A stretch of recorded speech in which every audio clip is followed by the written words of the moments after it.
Mas hoje eu quero falar sobre a nossa geração. Uma geração que Deus está procurando, Deus está aguardando. Eu quero falar algumas coisas que eu espero que nós vamos ficar, vamos dizer, atualizados e informados a respeito daquilo que Deus tem feito até agora. Às vezes a gente é como criança. Crianças são egocêntricas. O que eu quero dizer com isso? A criança, com 1 ano de idade, pensa que todo o mundo gira em torno dela. Natural. E quando isso acontece na vida de uma criança, ninguém acha ruim. Mas a criança cresce e fica sabendo com o tempo que o mundo não gira em torno dela. Que ela veio e ela está inserida numa família, a qual ela vai servir. E essa família está inserida num bairro, onde tem vizinhos, numa família extensa, para conhecer. E essa criança descobre também, ela está inserida numa cidade, e ela tem uma participação nessa cidade, e ela está num povo, e ela tem uma participação nesse povo, nessa nação.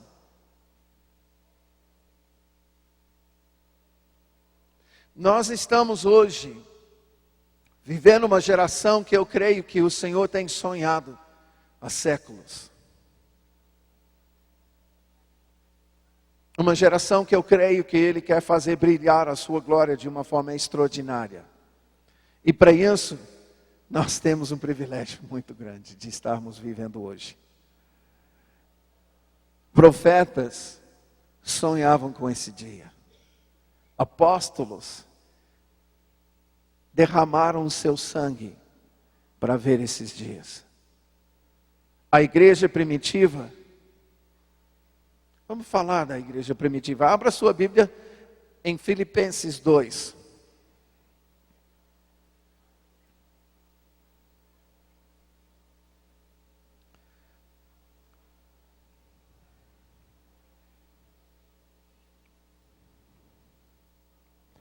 E por alguma razão eu sinto que eu preciso compartilhar algo que pode parecer que não tem nada, mas se eu estou ouvindo o Espírito Santo como eu quero, eu creio que essa informação vai mudar a mentalidade de muitas pessoas aqui. Paulo, o grande missionário, a pessoa que é a nossa referência de missionário da igreja primitiva, está escrevendo essa carta para a igreja em Filipos. Uma cidade que ele visitou na sua segunda viagem missionária e a segunda vez na terceira viagem. Mas há uma informação que nós precisamos ter, nós precisamos levar em conta. Se você tem mapas na sua Bíblia, eu quero pedir para você ficar com seu dedinho em Filipenses 2, mas que você procure o mapa na sua Bíblia que fala sobre o Império Romano nos dias de Jesus. Eu tenho na minha Bíblia um mapa que mostra a área que o Império Romano abrangia nos dias de Jesus. Mas alguém tem um mapa semelhante a esse na sua Bíblia? Ótimo. Eu quero que você basicamente imagine o mar Mediterrâneo. Aí nós vamos falar de algumas nações que nós conhecemos hoje. Portugal, Espanha, Itália, toda a região da Grécia, da Turquia, Israel, Líbano, todos os países do norte da África. Essa era a área que o Império Romano tinha conquistado. E antes do Império Romano, o Império Grego. Mas eu quero, além de observar a extensão desse império, eu quero trazer uma notícia que muitas vezes a gente não leva em conta pela maneira que nós aprendemos na escola. Na escola eles ensinaram para nós que a religião do povo grego e depois a religião do povo romano chama-se mitologia grega e mitologia romana. Alguém já ouviu essas frases? Amém. Quero fazer uma pergunta para você. Você iria chamar candomblé e umbanda de mitologia brasileira? Não. Nós não chamamos, porque nós sabemos que, embora seja da parte das trevas, as coisas que acontecem sobrenaturais são reais. Quando a gente fala sobre a religião de Roma e da Grécia, muitas vezes nós temos pensado, por causa da maneira que aquilo foi ensinado para nós pensamos que as suas crenças e religiões eram fábulas. Portanto, eu quero mudar essa terminologia que nós temos recebido até os dias de hoje, a fim de contextualizar a gente, nos nossos dias, dentro daquilo que nós estamos lendo, escrito pelas mãos de Paulo. Essa igreja nasceu e começou a crescer no espiritismo romano e espiritismo grego. Embora os nomes sejam diferentes, as formas de culto são iguais, em princípio é tudo igual. Você pode pegar na história os livros que os magos e os bruxos usavam na cidade, por exemplo, de Éfeso. Arqueólogos encontraram já N livros que foram usados e escritos para ensinar em conferências, eu vou usar a palavra proféticas, das trevas, onde os magos e os bruxos de uma deusa chamada Diana ensinavam agouros, ensinavam encantamentos, ensinavam a, entre aspas, profetizar nas trevas, na cidade de Éfeso.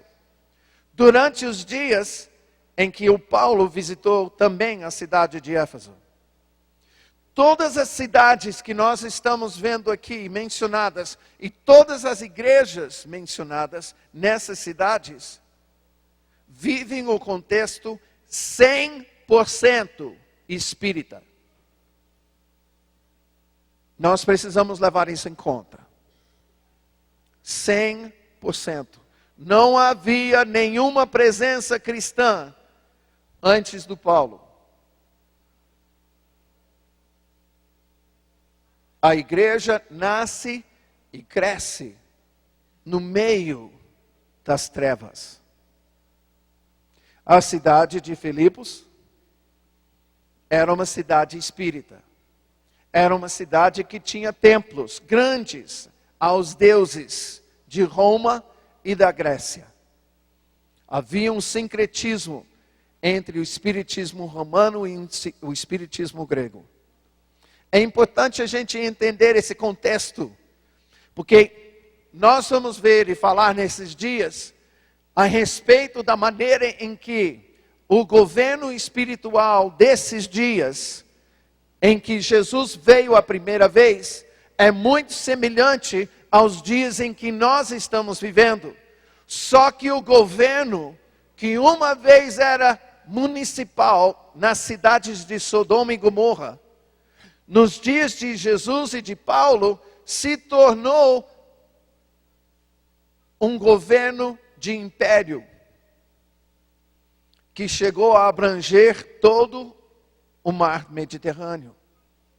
Hoje, nós estamos vendo esse mesmo governo se levantar, chamado Império das Trevas.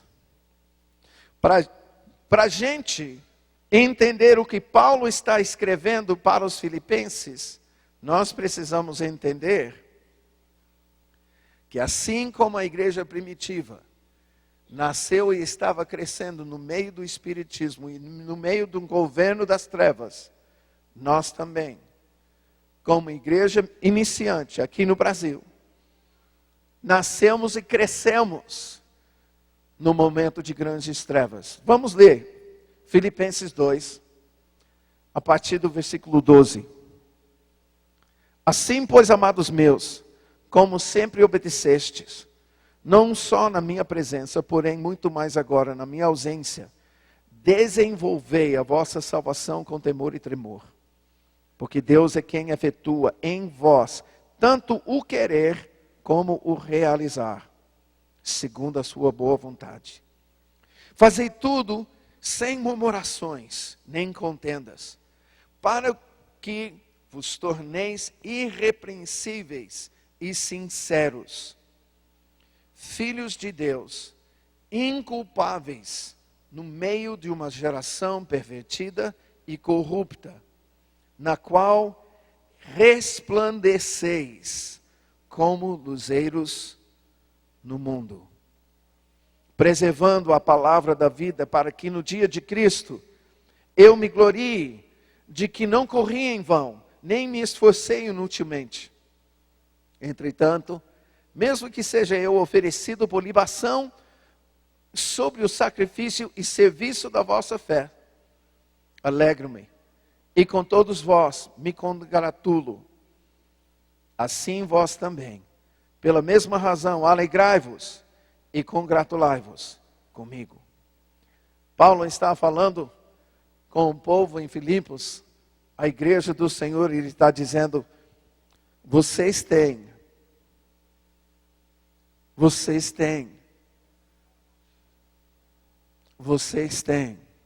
um chamado para brilhar.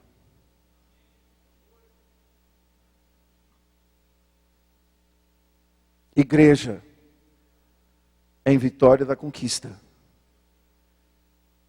você tem um chamado de Deus para brilhar.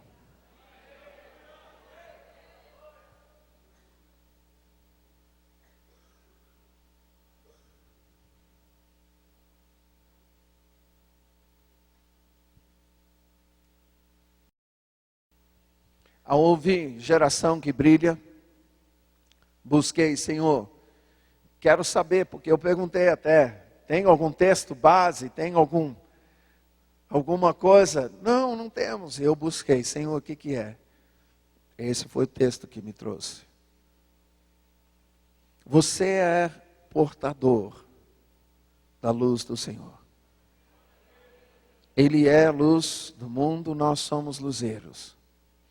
É muito importante a gente entender isso, porque como luzeiros, nós precisamos nos encaixar numa visão profética da igreja primitiva. Ao falar sobre a glória de Deus, na língua hebraica, se fala de peso, de essência. Então, algo que tem muita essência é mais pesada. A glória de Deus em hebraico se mede em peso. Mas na língua grega é diferente. A glória vem da palavra, ou é igual à palavra doxa. Doxologia é a declaração da glória de Deus. Doxa, glória. Doxa tem mais a ver com brilho. Algo que te deixa cego de tão brilhante que é. Quanto mais glória, mais brilho. Você está ouvindo Deus nisso aí? Quanto mais glória, mais brilho. A ideia que o Senhor tem para a sua igreja em nossos dias é que brilhemos no meio das trevas. No meio das trevas. no meio das trevas. Abra comigo agora em Romanos 8. Já que estamos falando sobre o Império Romano, precisamos ver o que Paulo escreveu, Romanos 8. O que Paulo escreveu, que eu creio que fez parte da revelação que ele recebeu, que ele menciona em 2 Coríntios 12. Quando ele fala daquele homem que foi levado à presença do Senhor, ele não sabe se na carne ou no espírito. Depois ele revela que ele mesmo foi esse homem. E tinha coisas que ele não podia revelar, não podia falar, coisas que ele tinha visto. Mas se a gente observar por uma ótica do estudo bíblico, nós vamos observar que após essa revelação, o ministério de Paulo mudou. Ele recebeu revelação. Eu creio que nós vamos falar agora de uma revelação que Paulo deu, que tem tudo a ver com o que nós estamos vivendo hoje. Romanos 8, a partir do versículo 18. Porque para mim tenho por certo que os sofrimentos do tempo presente não podem ser comparados com a glória a ser revelada em nós. A ardente expectativa da criação aguarda a revelação, ou algumas traduções dizem manifestação, dos filhos de Deus. Pois a criação está sujeita à vaidade, não voluntariamente, mas por causa daquele que a sujeitou, na esperança de que a própria criação será redimida do cativeiro, da corrupção, para a liberdade da glória dos filhos de Deus. Tem filho de Deus aqui? Para a liberdade da glória dos filhos de Deus. Porque sabemos que toda a criação a um só tempo geme e suporta angústias até agora. E não somente ela, mas também nós, que temos as primícias do Espírito, igualmente gememos em nosso íntimo, aguardando a adoção de filhos, a redenção do nosso corpo. Quem tem dentro de si que aquilo que nós estamos vivendo como igreja do Senhor hoje está bem aquém daquilo que está no coração de Deus? Eu estou perguntando isso porque eu creio que Deus está gerando no coração de uma geração sede e fome. E isso é sede e fome de coisas que só Deus pode saciar.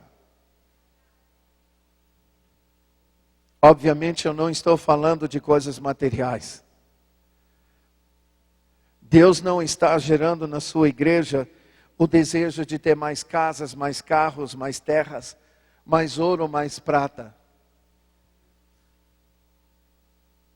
Ele está gerando na sua igreja o desejo de ser como Jesus.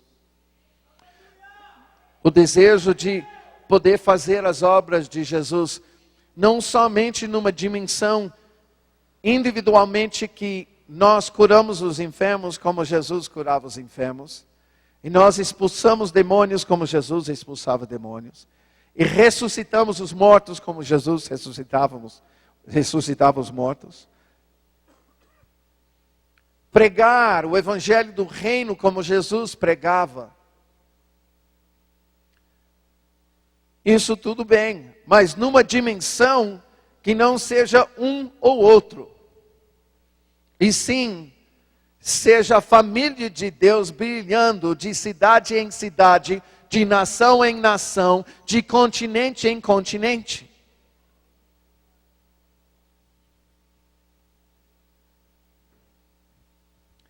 E já comecei a te incomodar. Justamente, eu quero que você imagine comigo algo. Um dia, Jesus morreu na cruz.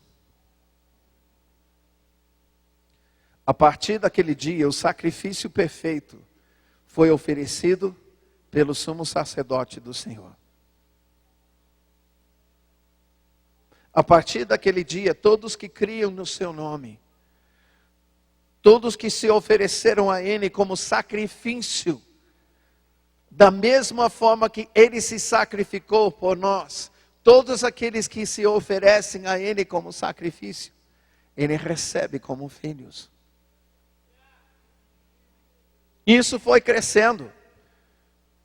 Primeiro em Jerusalém, depois em Israel, logo em Antioquia. E o contexto de todo o Novo Testamento se trata do crescimento da família de Deus. Nota que eu não estou usando a palavra igreja, porque pelas minhas pesquisas, não estou dizendo que não somos igreja. Mas a igreja está precisando lembrar, nos nossos dias, que somos a família de Deus. E Deus trata com a igreja muito mais em termos e conceitos familiares, do que como igreja, que a gente nem entende muito bem, a não ser aqueles que foram chamados para estar fora do sistema do mundo. Família de Deus. A família de Deus começou a crescer.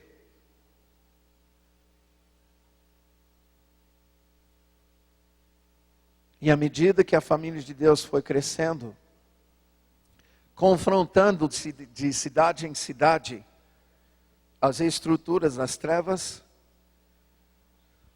nossos antepassados deram as suas vidas.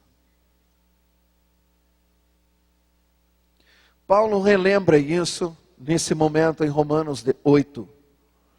Ele fala: eu tenho por certo que os sofrimentos do presente tempo não podem ser comparados com a glória a ser revelada em nós. Que sofrimentos que ele estava falando? Você imagina que sofrimentos Paulo está falando? Você acha que ele... eu acho que deve ser que pessoas tiravam sarro deles. Pessoas zombavam deles, ridicularizavam. Lá vai o crente. Como se faz hoje?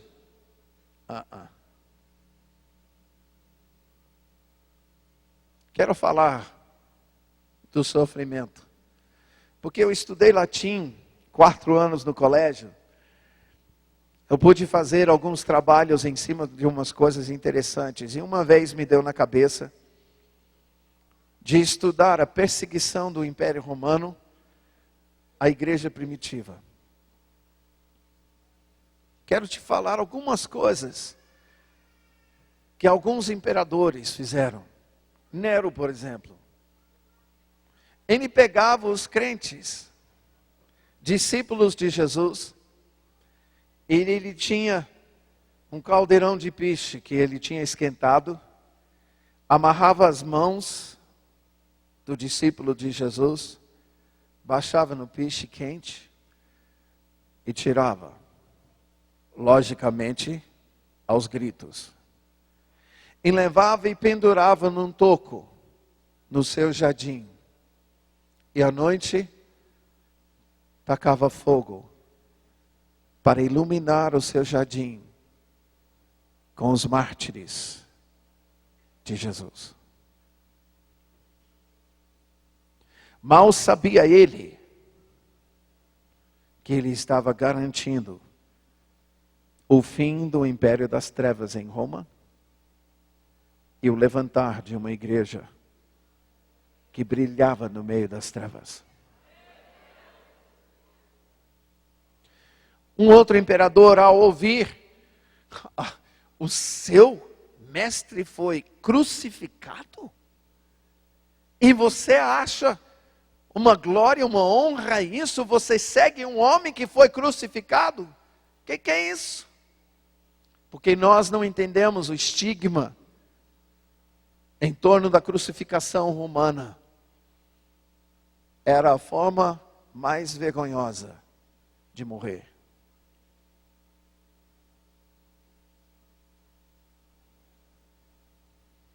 Quem era crucificado passava por um vexame diante da sociedade. para ridicularizar os seguidores de Jesus, esse imperador levantou cruzes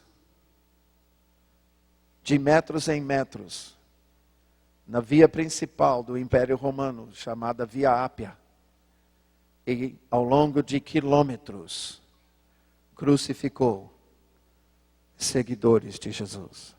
Mal sabia ele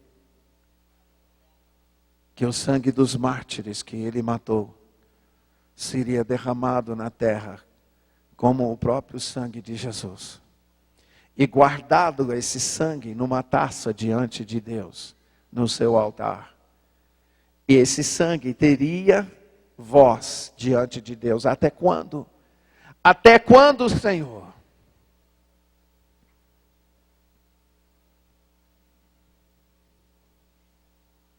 A igreja primitiva nasceu no meio das trevas.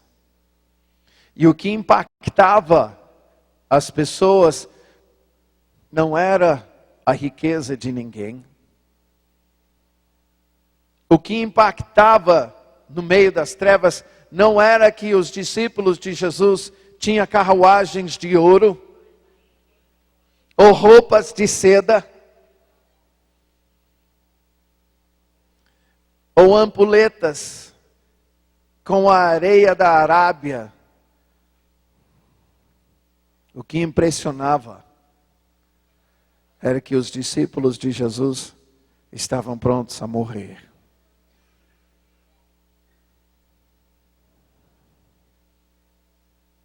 Nunca a igreja desde os dias de Jesus avançou em cima da glória de ouro ou de prata. E sim, sempre avançou em cima da vida de pessoas prontas a derramarem seu sangue e a servir até não poder mais. Porque criam que eram comprados com o sangue de Jesus. Como é que eu vou esperar viver algo diferente do meu mestre?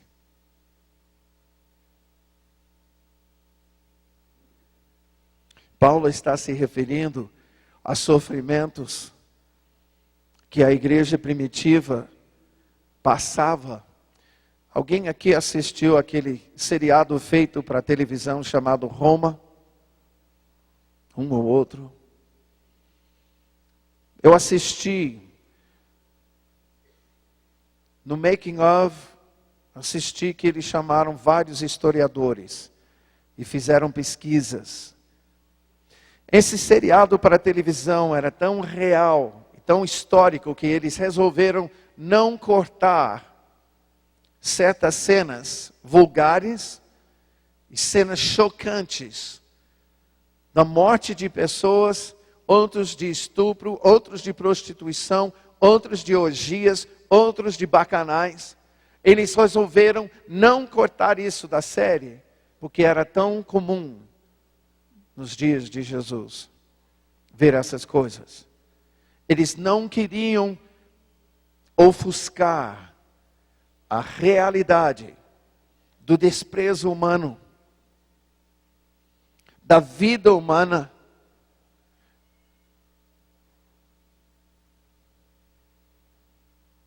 A depravidade, o pecado alastrado na sociedade romana. Eles não queriam encobrir isso. E tinha momentos que você tinha que olhar para o lado, não dava para assistir. A realidade é que aquilo lá foi Sodoma e Gomorra. Não mais a nível de uma cidade, e sim a nível de um império.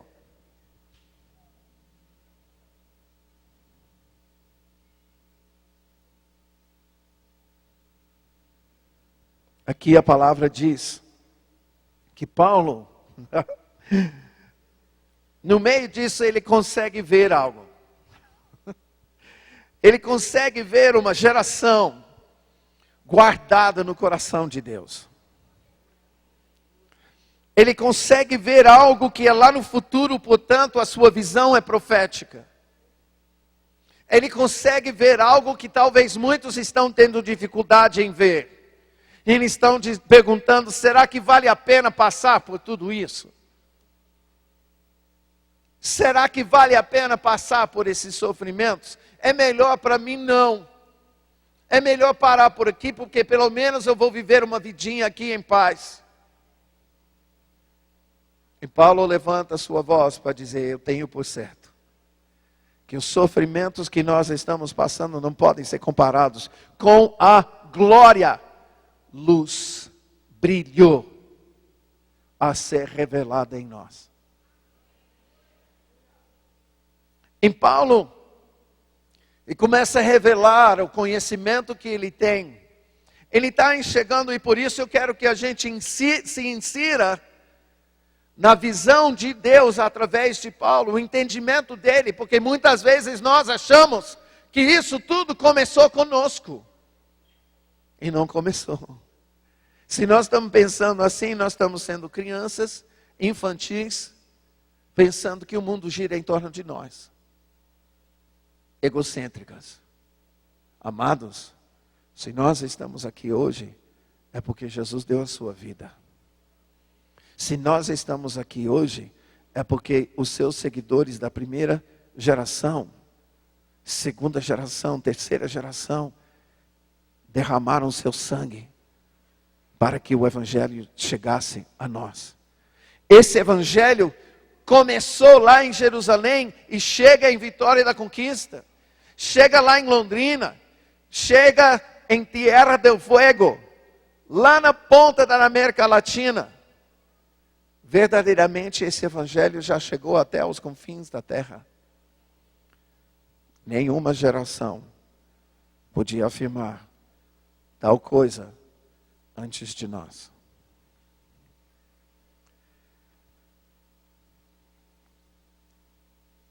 Eu não sei se você está avaliando o que isso significa. Nós somos a primeira geração, desde os dias de Paulo, onde tem filhos de Deus espalhados pela terra, em todas as nações, em todos os povos, portadores do reino de Deus, portadores da glória do Senhor, portadores da luz do Senhor, em todas as nações. Antes de nós, antes dessa geração, isso não podia ser afirmado. Hoje em dia, de 7 habitantes da terra, 1 está ligado a Jesus Cristo na sua fé. Você pode imaginar o que podia acontecer da noite para o dia, com uma visitação do Espírito Santo, semelhante a Pentecostes, em Jerusalém, em Atos 2?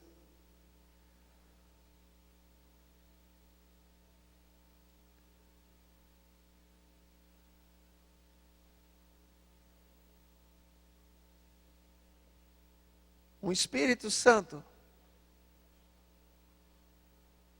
tocando essa geração, já espalhada sobre toda a terra. Paulo viu isso. Paulo viu isso. Ele entendeu um lance.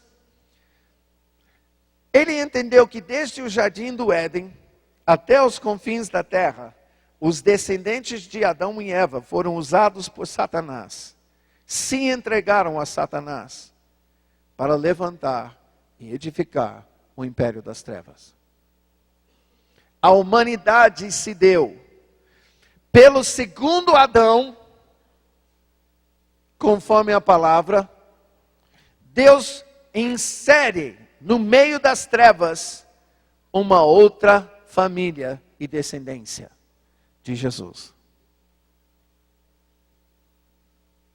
Nós estamos vivendo a primeira geração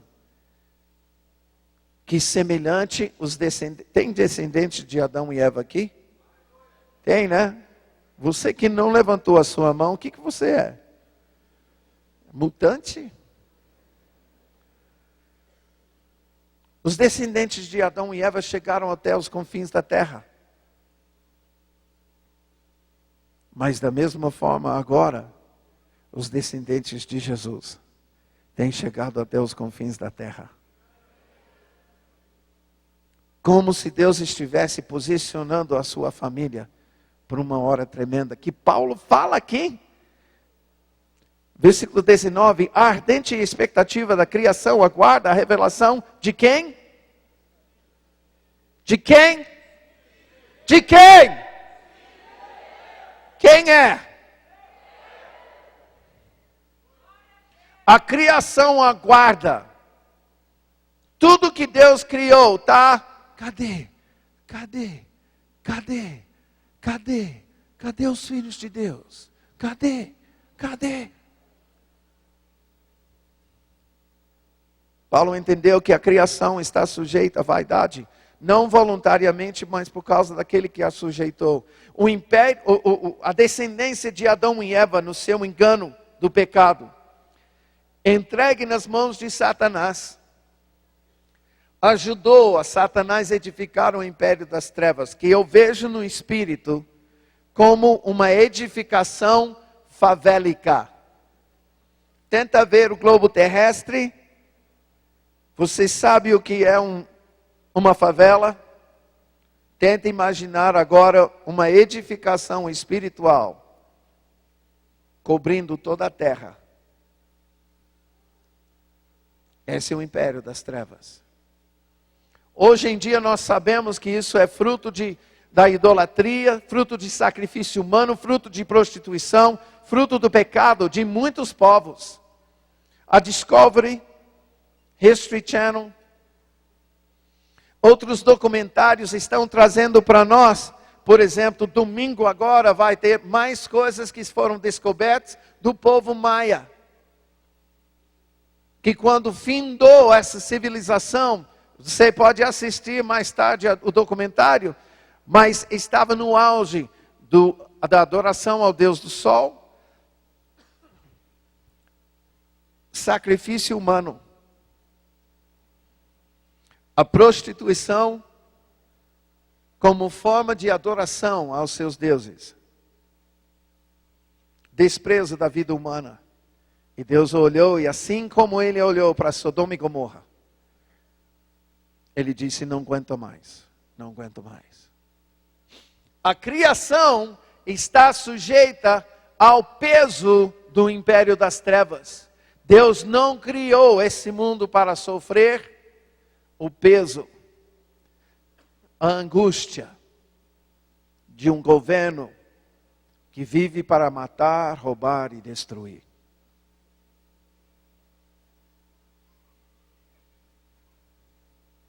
Paulo revela aqui que a própria criação geme. Cadê as irmãs que deram luz ao filho? As irmãs que têm filhos. Lembra aquela hora? Isso é gemer, né? A minha esposa sofria calada.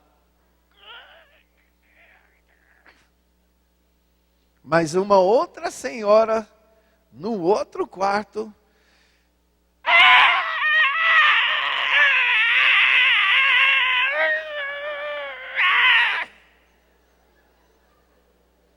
isso é gemer. A criação nos nossos dias, terremotos, furacões, tornados, vendavais, incêndios, enchentes, secas. A criação geme, aguardando uma geração pela qual Deus vai liberar a sua glória. Paulo viu isso. Uma geração que não vai contar a sua vida como valiosa se não entregue aos propósitos do Senhor. Porque sabe que foi comprado. E a nossa redenção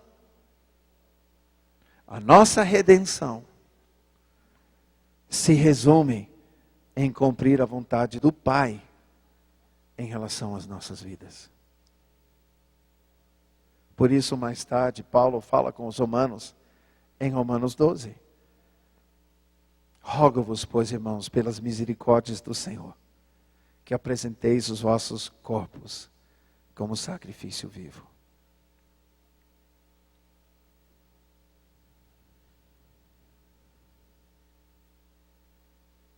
Quero afirmar algo aqui. Ó geração que brilha. Oh, se nós entendemos o que Deus está querendo dizer, nós vamos então entender as implicações. Porque para brilhar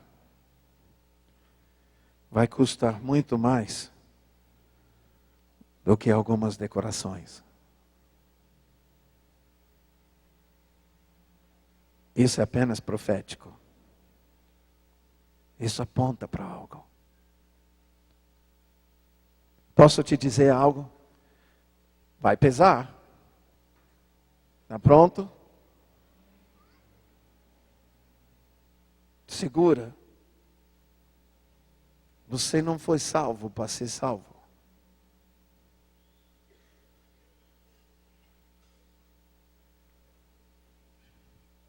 Você não foi salvo para ser salvo.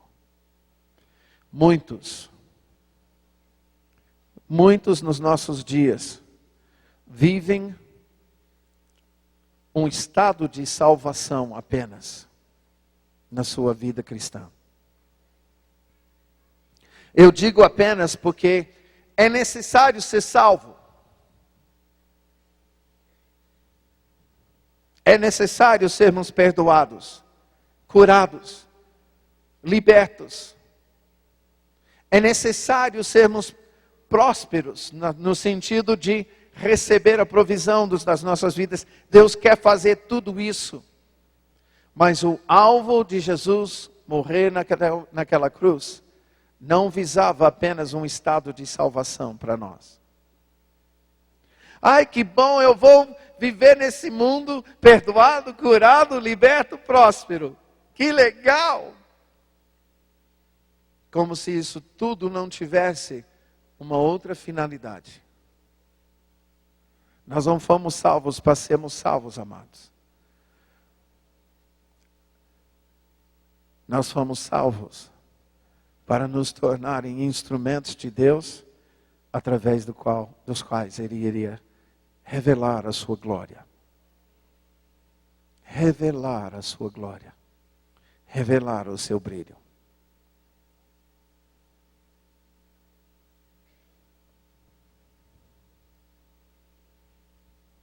Nós vamos falar nesses dias o que Deus está esperando dessa geração. Mas hoje eu creio que nós precisamos tomar algumas decisões.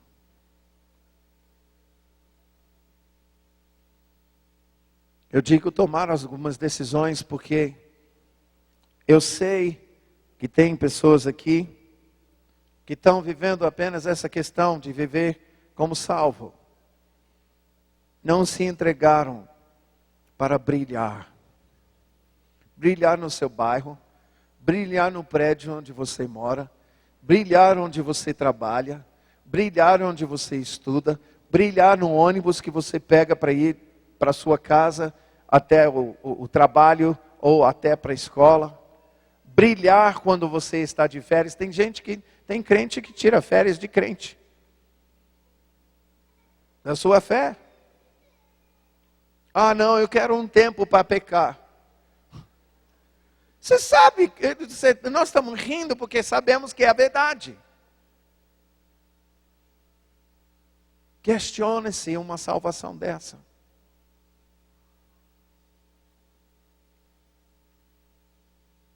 Nessa noite é bem possível que haja alguém aqui que nunca se entregou a Jesus.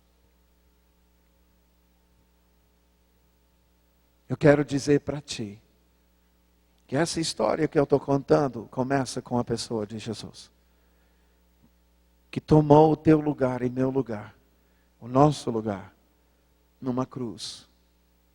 para oferecer para nós uma vida completamente daquilo que nós estamos vivendo. E talvez haja uma pessoa que nunca se entregou a Jesus, está aqui nessa noite, percebendo, eu não quero mais essa vida que eu tenho levado. Eu não quero mais. Há uma consciência, e essa consciência foi formada em você pelo Espírito Santo. Isso chama convicção do Espírito Santo. A vida que eu estou levando só vai me levar à ruína. Posso até ter muito dinheiro, muita fama, mas a vida que eu estou levando do jeito que eu estou levando, vai me levar à ruína e eu não quero isso. Eu não estou te oferecendo, não estou te fazendo um convite para você experimentar Jesus. Eu estou dizendo que a tua vida não vale nada se você não tiver Jesus. E é hora de você se render.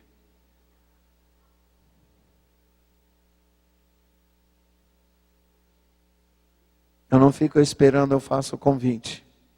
Uma vez. Havendo alguém aqui que nunca se entregou a Jesus. E teu coração está ouvindo isso, eu te digo, o Espírito Santo está te convidando.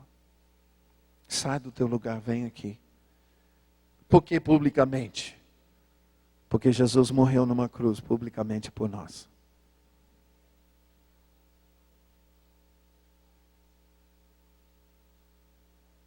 Sai do teu lugar e vem. Para se entregar de vez. Não porque você vai experimentar. E sim, porque você está dizendo, a minha vida não vale mais nada se eu não tiver Jesus.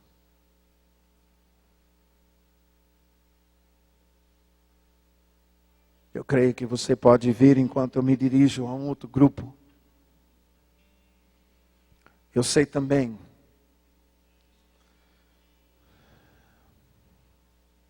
que há um bom grupo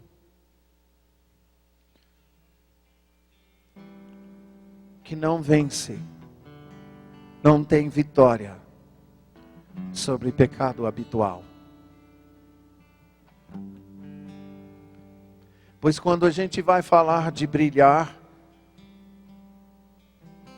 nós temos que entender que o que ofusca o brilho do Senhor nas nossas vidas é o pecado. Eu não acho isso estranho me dirigir assim para pessoas, porque em todas as suas cartas, Paulo trata a questão do pecado. E em todas as suas cartas, Paulo está escrevendo para a igreja, ele não está escrevendo para o mundo. Ele está escrevendo para a igreja. Quando ele fala e escreve, ou quando João fala com os filhinhos, ele se dirige à igreja do Senhor nos seus dias. Se confessarmos os nossos pecados, Ele é fiel e justo para nos perdoar os nossos pecados e nos purificar de toda injustiça. Ele está consciente de que há um grupo que começou uma vida com Jesus, mas não está vencendo o pecado. Ainda vive a lascívia, ainda é dominado por uma boca suja, ainda é dominado pela mentira, pela fofoca, pela calúnia, pela maledicência, ainda é dominado pelo adultério, a prostituição. Não consegue vencer.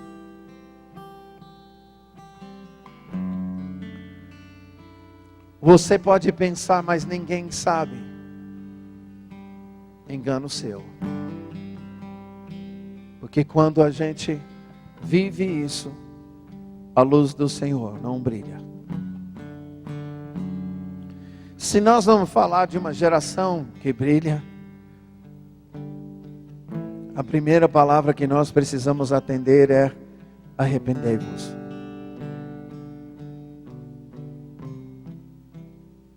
A geração que brilhou no meio do Império Romano era uma geração que buscava a santidade. Estava pronto a dar sua vida pela sua fé.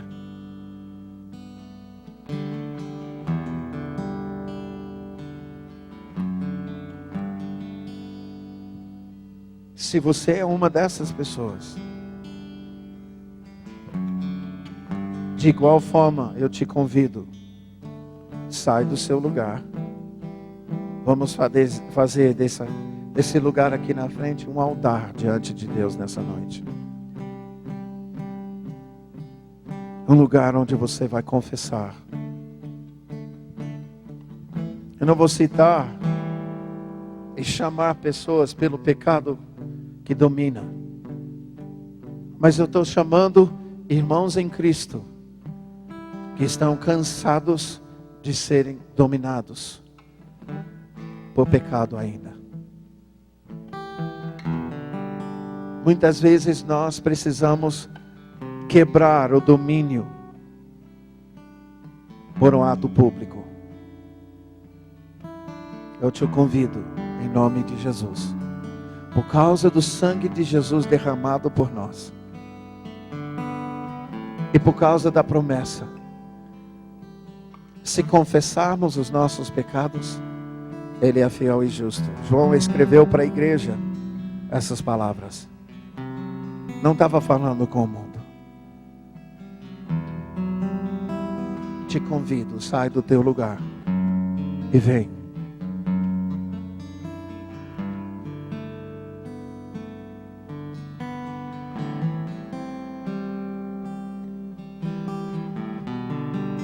Vem porque você não quer mais ser dominado pelo pecado. Você é um irmão e uma irmã em Cristo. Mas você sabe que não adianta falar nem brilhar se você vai viver e continuar a viver o hábito do pecado que você tem vivido até hoje. Em vir, está na hora de você clamar a Deus: Senhor, tenha misericórdia de mim.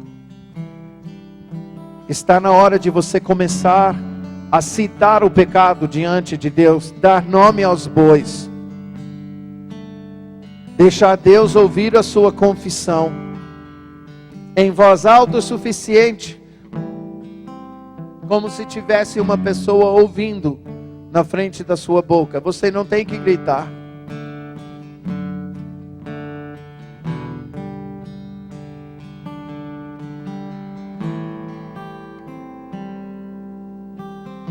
Eu conheço o testemunho de um missionário no México. Ele queria ressuscitar os mortos. Jesus mandou ressuscitar, eu quero ressuscitar. Ele pensava que não haveria nenhuma manifestação mais forte do reino de Deus, do poder de Deus, do que ressuscitar o morto. Então ele começou a buscar ao Senhor, e Deus falou com ele: então trata todos os pecados de cada dia naquele dia. Não deixa um dia passar sem confessar o pecado cometido, sem acertar. Nós temos que entender que não vamos fazer as obras de Jesus sem uma busca de santidade. Fala com o Senhor. Fala com o Senhor. Leva a sua confissão diante de Deus. Espírito Santo, seja para nós agora o Espírito de graça e súplicas. Venha sobre nós para quebrantar os nossos corações. Faça que a gente veja Jesus naquela cruz.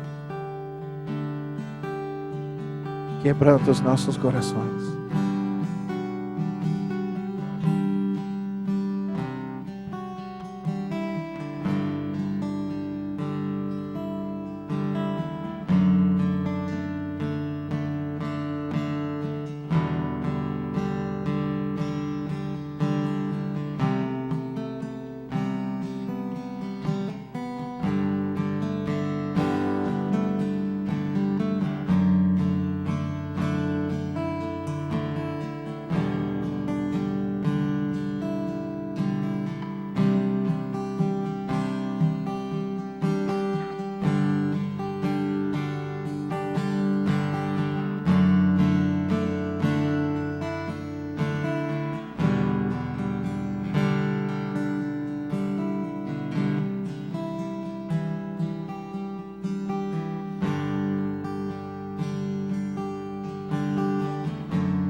na revelação que Paulo tem da igreja, ele que começou a chamar os filhos de Deus de santos, e ele falou a respeito de um processo, quando ele disse: desenvolvei a vossa salvação com temor e tremor. Ele estava reconhecendo que Deus vem e Ele perdoa um pecador, que talvez amanhã volta a pecar. Eu quero quebrar aqui, em nome de Jesus, uma fortaleza que tem pairado sobre a igreja. Até como pastor e pregador, como professor de seminário, erradamente eu cheguei a afirmar no passado: se você confessar o pecado num dia e volta a fazer no outro dia, ou daqui a uma semana, então você não estava arrependido. É mentira. Você mostrou seu arrependimento atendendo esse convite do Espírito Santo para você. Jesus nunca trata de uma forma dessa com a igreja. Ele nunca trata de uma forma dessa com seus discípulos. Ele só afirma: confessa o pecado que você tem cometido. E entendendo a oração do Pai Nosso, perdoa as nossas dívidas. Diariamente Ele quer que nós vamos diante do Senhor para tratar aquilo que foi cometido naquele dia. Uma vez Pedro, achando que ele estava sendo grande diante de Deus: Senhor, até quantas vezes eu perdoarei o meu irmão? 7 vezes? E o Senhor disse: não, 70 vezes 7. E estava dizendo: Pedro, você tem a capacidade de perdoar 490 vezes o mesmo pecado. Se é assim, meus amados, quantas vezes Deus não vai nos perdoar?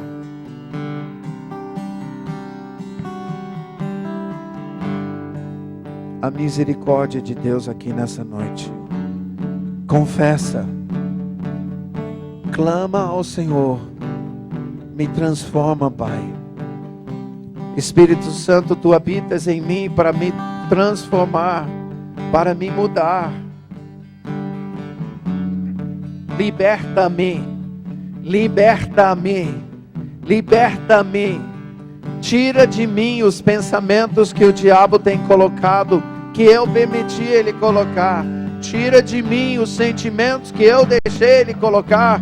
Tira de mim as vontades que eu deixei ele colocar. Mas me muda, Senhor. Eu quero ser a geração que brilha com a Tua glória.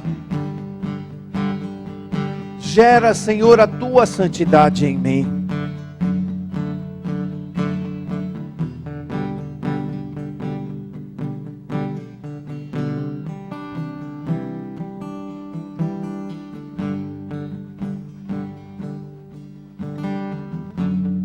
Continua, continua.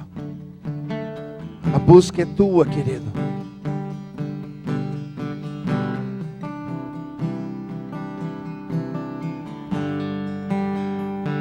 O sangue de Jesus. O sangue de Jesus. O sangue de Jesus. O sangue de Jesus que nos purifica de todo pecado. Vale aqui o sangue de Jesus. Vale aqui o sangue de Jesus. Senhor, nessa noite quebra julgos de pecado. Quebra julgos de pecado. Os julgos que Paulo fala em Romanos, quebra, Senhor. Quebra os julgos de pecado. Instrumentos no reino do Espírito, como se fossem cangas, como se fossem correntes que o inimigo usava para nos induzir ao pecado. Flechas, Senhor, dardos inflamados de pensamentos, sentimentos. Limpa, limpa, limpa. Limpa as nossas almas, Senhor. Até enfermidades que vieram por causa desses pecados confessados, agora saem fugindo como demônio. fogem. Como a palavra diz em Atos 19, as enfermidades fugiam, fogem em nome de Jesus.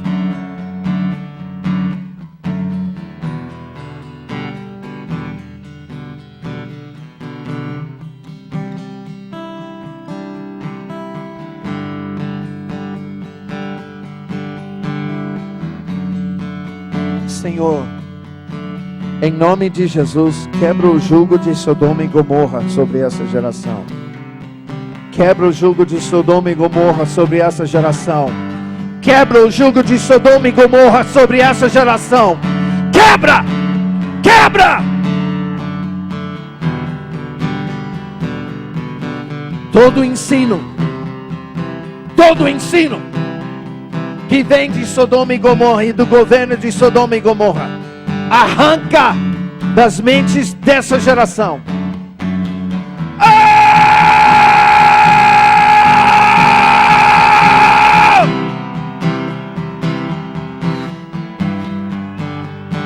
Estamos clamando a Ti, Senhor, algo sobrenatural.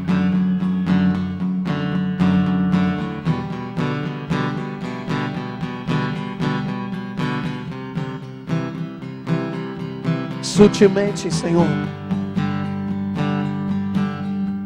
a mente contaminada de Sodoma e Gomorra, quebra, limpa com o sangue de Jesus a mente dessa geração.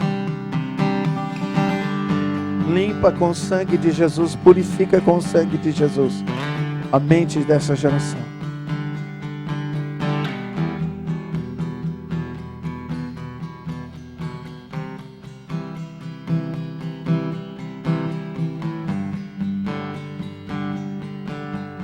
Todo espírito imundo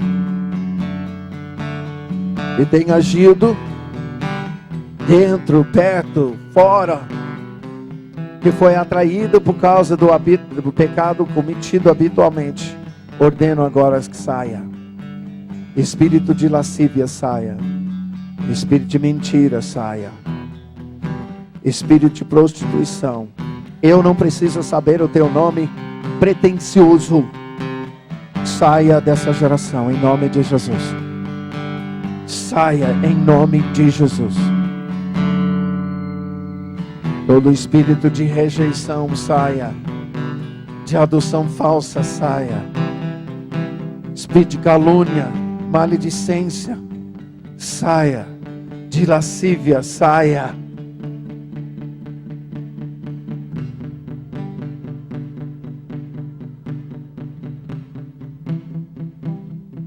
Quebra, Pai, eu te peço o jugo. Quebra o jugo de Sodoma e Gomorra sobre essa geração. Quebra, quebra, quebra. Libera, Senhor, os teus anjos aqui. Libera, Pai, eu te peço os teus anjos aqui. Libera os teus anjos aqui, Senhor. Libera teus anjos aqui, Senhor. Oh, Espírito Santo, sonda, sonda, sonda, sonda. Sonda, sonda, sonda. Faça brilhar em cada corpo a luz, a glória do Senhor. Faça brilhar em nome de Jesus. Em nome de Jesus.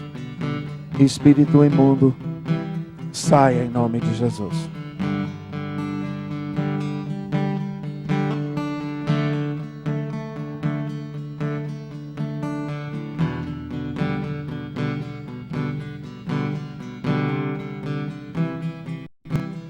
Pai, derrama teu amor, derrama teu amor, derrama teu amor. Eu te peço uma nova revelação, Senhor, do teu amor sobre nós.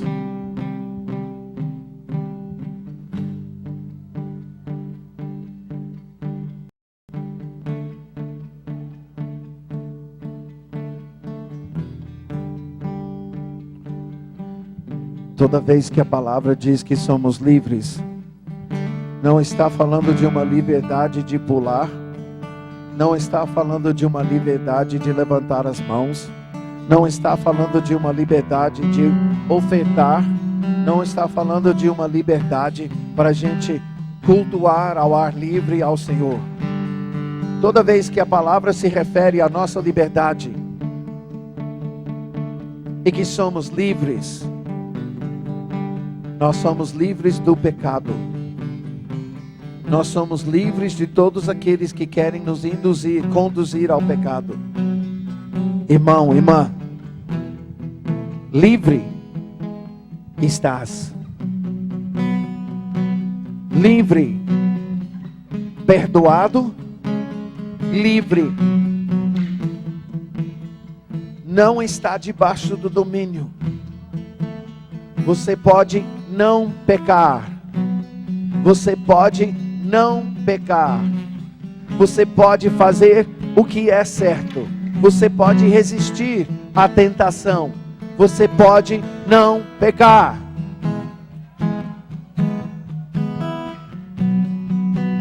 A geração que é livre é a geração que percebe: não, eu não tenho que me submeter a essa tentação. Não, eu não tenho que ser igual aos outros. Não, eu não vou ceder à tentação.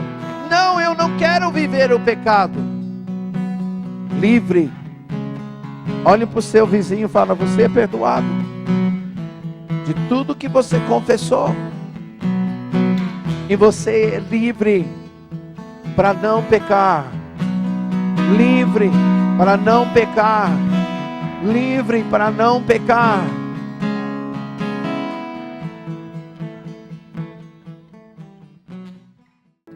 Quando se trata de frutos de arrependimento em nossas vidas, a palavra fala que nós devemos confessar ao Senhor. Isso é concordar com Deus que Ele está certo, que nós estamos errados. E você fez isso aqui. Mas em Tiago a palavra diz: confessai os vossos pecados uns aos outros, para serdes curados. E isso é muito simples. A pessoa contra quem você pecou, que sabe que você pecou contra ela, você precisa pedir perdão dela. Se você brigou com alguém da sua família, amigos, você precisa ir e falar: me perdoe. Mentiu? Me perdoe.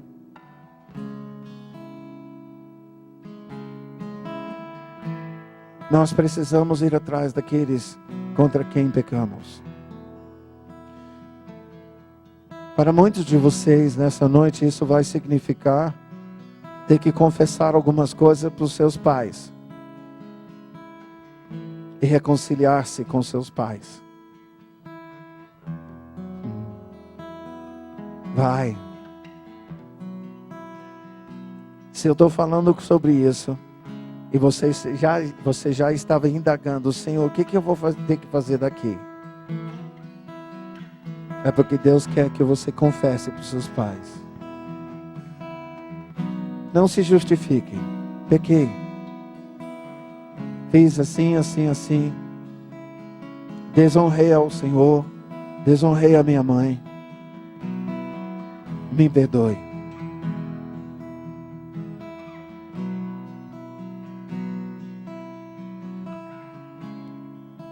Eu tenho visto a mão ou a bênção de Deus ser retida por causa disso. Por falta de pedir perdão e receber o perdão e a bênção dos nossos pais. A maior bênção que tem para as nossas vidas provém dos nossos pais.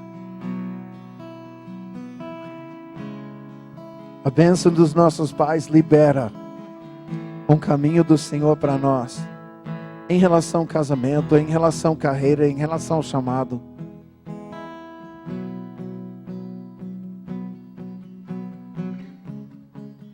Se nessa noite algo que você confessou tem a ver com seus pais, eu te encorajo, não deixe esses dias passar sem sentar com eles para pedir perdão. Amém?